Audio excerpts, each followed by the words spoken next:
ഇനി UDF-ന്റെയും കോൺഗ്രസിന്റെയും പ്രതികരണങ്ങൾ, നീക്കങ്ങൾ, ആ വാർത്തയിലേക്കാണ് ഇനി പോകുന്നത്. CPM ചരിത്രപരമായ തകർച്ചയിലാണെന്ന് VD സതീശൻ പറഞ്ഞു. ഉത്തമരായ കമ്മ്യൂണിസ്റ്റുകാർ അവർക്കൊപ്പം നിൽക്കില്ല. G സുധാകരന്റെ മാറ്റം ഇതിന്റെ ഭാഗമാണ്. സുധാകരന് പിന്തുണ നൽകുന്ന കാര്യം പാർട്ടിയിലും UDF-ലും ആലോചിക്കണമെന്നും സതീശൻ പറഞ്ഞു. G സുധാകരന്റെ വാക്കുകൾ CPM-നെ വെട്ടിലാക്കിയെന്ന് KPCC അധ്യക്ഷൻ സണ്ണി ജോസഫും പ്രതികരിച്ചു. സുധാകരൻ നിയമസഭയിൽ എത്തണമെന്നാണ് തന്റെ അഭിപ്രായമെന്ന് രമേശ് ചെന്നിത്തലയും പറഞ്ഞു. എല്ലാത്തിനോട് കോംപ്രമൈസ് ചെയ്യാണ്, വർഗീയതയോട് കോംപ്രമൈസ് ചെയ്യാണ്, തീവ്ര വലതുപക്ഷവാദത്തോട് കോംപ്രമൈസ് ചെയ്യാണ്.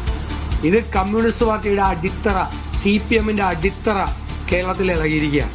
അതിന്റെ ഏറ്റവും അവസാനത്തെ ഉദാഹരണമാണ് G സുധാകരന്റെ ഇപ്പോഴത്തെ പുതിയ നിലപാടുകൾ.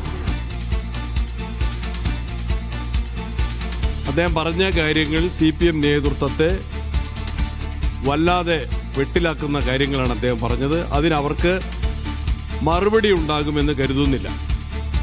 അദ്ദേഹത്തിൻ്റെ നീക്കങ്ങൾ വളരെ ഗൗരവത്തോടെ ഞങ്ങൾ വീക്ഷിക്കുന്നു. വളരെ തന്ത്രപരമായ നീക്കങ്ങൾ തന്നെയാണ് അദ്ദേഹത്തിൻ്റെ ഭാഗത്തുനിന്ന് ഉണ്ടാകുന്നതെന്ന് മനസ്സിലാക്കുന്നു.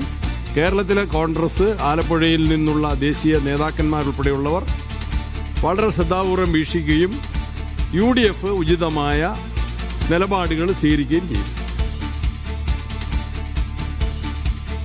ഒരു യഥാർത്ഥ കമ്മ്യൂണിസ്റ്റിനെ നിങ്ങൾക്ക് കാണണമെങ്കിൽ അത് G സുധാകരനിൽ കാണാൻ കഴിയുന്നതാണ്. ഏതായാലും അദ്ദേഹത്തോട് പാർട്ടി ചെയ്തത് വലിയ കടുത്ത അനീതിയാണ്. UDF-നെ സംബന്ധിച്ചിടത്തോളം സുധാകരൻ സ്വതന്ത്രനായി നിൽക്കുമെന്നുള്ള വാർത്ത ഇപ്പോൾ കേട്ടു. പക്ഷെ അത് ആ കാര്യത്തിൽ എന്ത് വേണമെന്നുള്ളത് പാർട്ടിയും UDF-ഉം ആലോചിച്ച് നിലപാട് സ്വീകരിക്കേണ്ട കാര്യമാണ്. അദ്ദേഹത്തെ പോലൊരു പൊതുപ്രവർത്തകൻ നിയമസഭയിൽ വരേണ്ടത് നല്ല കാര്യമാണെന്നാണ് എൻ്റെ വ്യക്തിപരമായ അഭിപ്രായം.